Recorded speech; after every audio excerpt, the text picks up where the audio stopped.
జమ్మి చెట్టును పూజించడం వల్ల మనకెన్నో ఉపయోగాలు. దసరా పండుగ రోజు జమ్మి చెట్టును పూజించి,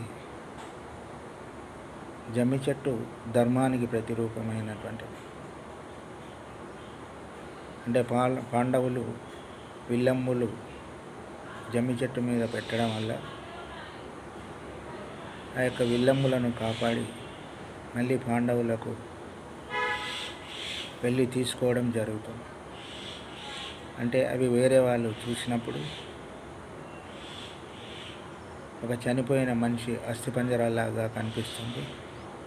అదేవిధంగా పాండవులు చూసినప్పుడు విల్లంబులుగా కనిపించడం జరుగుతుంది. అందుకే జమ్మి చెట్టు ధర్మానికి ప్రతిరూపం. జమ్మి చెట్టు వల్ల మనకు అనేక రకాలైనటువంటి జబ్బులు కూడా పోతాయి. అందుకు జమ్మి చెట్టును మనం పూజించాలి.